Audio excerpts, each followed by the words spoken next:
na subscribe iliyoko chini ya video hii. Asante.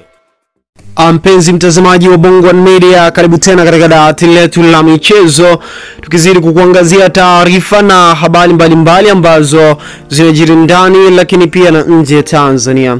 Jambo kubwa zaidi ambalo linazidi kutikisa katika mitandao ya kijamii ni kuhusiana na issue ya klabu ya Yanga kuingia katika sakata la kuweza kufungiwa na shirikisho la soka la Tanzania TFF, ambayo ni habari ambayo imetokana na kile kinachoendelea kutoka bodi ya ligi kuu ya Tanzania. Kuna sheria ambayo inatoka upande wa bodi ya ligi ya Tanzania inaosema kama timu itaweza kuvunja kanuni na taratibu ambazo zimewekwa na bodi ya ligi, basi timu hiyo itashuka daraja. Mfano, bodi ya ligi wamepanga ratiba ya jambo alafu wewe umekuja kuzikiuka, moja kwa moja hii inaweza ikakufanya moja kwa moja unashuka daraja. Sasa klabu ya Yanga walipewa taarifa juu ya kwamba mchezo wa klabu ya Wekundu wa Msimbazi Simba na wao umehairishwa. Baada ya kupewa taarifa kwamba umehairishwa, basi moja kwa moja klabu ya Yanga wao wakaenda uwanjani kama kawaida. Hii ilionyesha wameamua kuvunja sheria kwa makusudi kabisa. Sasa taarifa ambazo tumezipata za ndani kabisa ni kwamba klabu ya Yanga Sports Club wenda wakaja kushushwa daraja juu ya kadhia hiyo, jambo ambalo linazidi kutikisa katika mitandao. Kwa nini wamevunja sheria? Wameshaambiwa kwamba mchezo hawapashwi kushiriki na mchezo umezuiwa. Kwa nini wao waliamua kwenda kiwanjani?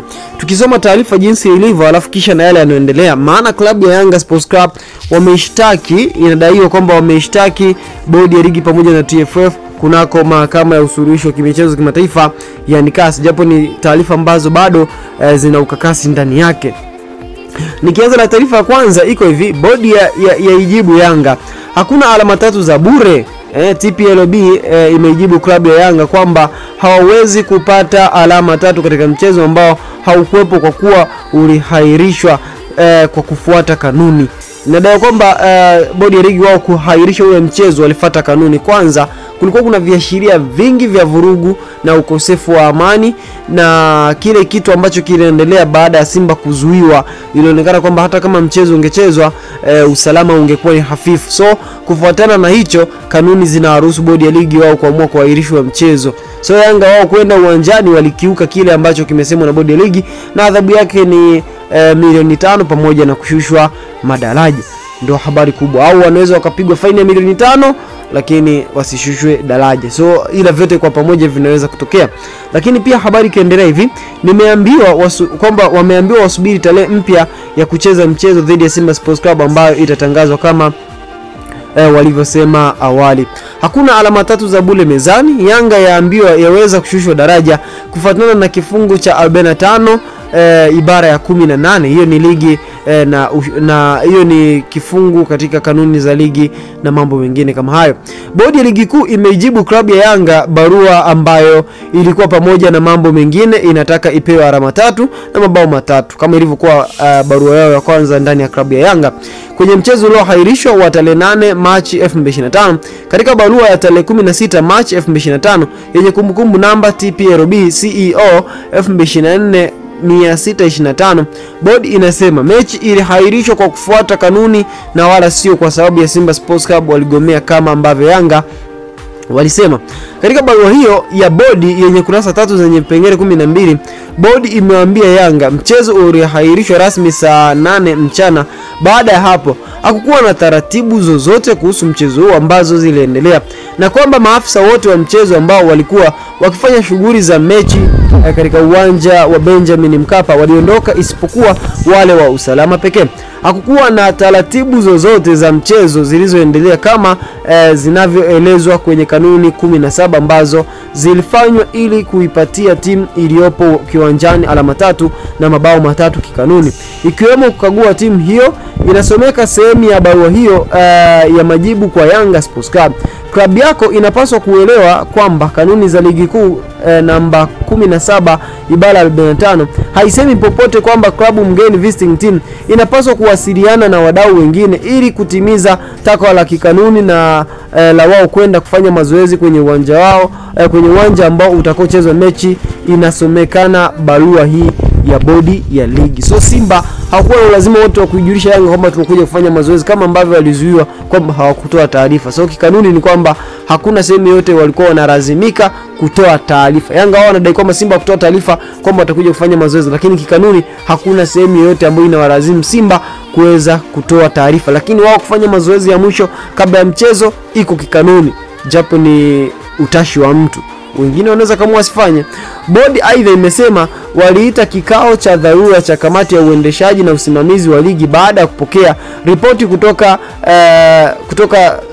tofauti zenye mfululizo kwa matukio uliojenga msingi wa mgogoro uliotokea tarehe 7 Machi 2025 pale Benjamin Mkapa wakati Simba wakitaka kufanya mazoezi. So hata bodi wenyewe wanasema walipokea vitu mbalimbali ambavyo vilikuwa vinaonyesha kwamba huu mchezo ulikuwa na migogoro mingi, na kufuatia hiyo wakaamua kuhairisha mchezo kuweza kutengeneza misingi ya amani, kama ambavyo inasema slogan ya TFF, play fair be positive, yani kwamba kidogo ucheze kwa amani na uwe sawa tu. Nadhani ndio mambo kama hayo. Kutokana na umuhimu wa unyeti wa taarifa zilizopokelewa, zingine zilitishia usalama, kwamba kulikuwa ni usalama hafifu, vitisho, tuhuma za rushwa. Nadhani hapa tayari mmeelewa kwamba kuna tuhuma za rushwa, kuahirishwa kwa ule, yani yale yote yaliyoendelea kati ya Simba na Yanga katika ule mchezo siku moja kabla na Simba kuzuiwa, kwamba kulikuwa kuna tuhuma za rushwa ambazo zilikuwa ni za moja kwa moja. Nadhani hii taarifa itakuja kushughulikiwa zaidi na TAKUKURU ambao wanadili na masuala ya rushwa, ambazo zilichukuliwa kwa umuhimu na upekee kwenye soka. Kamati iliona umuhimu wa kuhairisha mechi ili kuepuka changamoto za kiusalama kabla hazijatokea, kabla au baada ya mechi, ili kujipa muda pengine kuhusisha vyombo vya kitaifa vya uchunguzi, inasema barua hii ya bodi kwenda Yanga. Kamati iliona matokeo hasi ya kuhairishwa mechi ni madogo kuliko matokeo hasi ambayo yangetokea kwa mechi hiyo kuchezwa. Kwamba kamati iliona kwamba kuahirishwa kwa mechi matokeo hasi yalikuwa ni kidogo kuliko ambavyo wangeacha mchezo ukachezwa, huenda ingekuwa ni hatari zaidi. Nadhani zimeshatokea sara nyingi za watu kung'oa viti na nini, nadhani watu kuweza kuuana kiwanjani ni mambo ambayo yamewahi kutokea sehemu mbalimbali. So nadhani kamati iliona bora kuhairishwa, kwamba athara zake sio kubwa sana kuliko ambavyo mchezo ungechezwa. Aidha, kwa kupeleka timu kiwanjani, Yanga wamekiuka kanuni ya 47 ibara ya 18. Hii habari ambayo ilikuwa imeainishwa zaidi na bin Kazmari Mtipa. Sasa na sisi tunasema ngoja tupitie hiyo kanuni. Tunapitia hiyo kanuni kwa ufupi, alafu tuone inakuaje. Timu yoyote inaposhindwa au kukaidi au kuchelewa kulipa malipo yaliyoamliwa kulipa na TFF, inaweza kukatwa malipo hayo na TFF kutoka kwenye chanzo chake chochote cha fedha kilicho kwenye mamlaka ya TFF na TLB. Sasa tunakuja kifungo cha 18 katika hiyo ibara ya 18 katika hiyo kifungo cha 47 kuhusiana na Yanga kushushwa daraja na kile ambacho walikifanya. Iko hivi, sehemu hiyo ya kifungo cha 18. Club ambayo itashindwa au kukaidi kutii maagizo, maamuzi au utekelezaji wa maamuzi ya TFF na TPLB itatozwa faini ya shilingi milioni 5 au kuondolewa kwenye ligi kuu na kushushwa daraja. Sasa tayari bodi ya ligi walikuwa mchana wameshaahirisha mchezo, lakini Yanga wakaja kuingia uwanjani majira ya saa 12 jioni kwa ajili ya warm up, wakatoa kikosi na kwa ajili ya kuendelea na mchezo, baadaye wakaondoka. So hapa Yanga walikiuka utii. Sasa kama Yanga walikiuka utii, faini ambayo unaweza kukutana nayo ni kifungo cha kushushwa madaraja au faini ya shilingi milioni 5. Ni taarifa ambayo inajieleza moja kwa moja. Lakini taarifa nyingine zaidi, wengine wanasema kwamba Yanga tayari washaenda katika mahakama usuluhisho wa kimataifa CAS kushtaki bodi ya ligi kuu kwamba hawana imani nao na yale ambayo yanaendelea kwa kuwanyima point 3 na magoli 3, maana wao walitekeleza kanuni zote, ila mwenzie ambaye ni Simba ya kufika kiwanjani.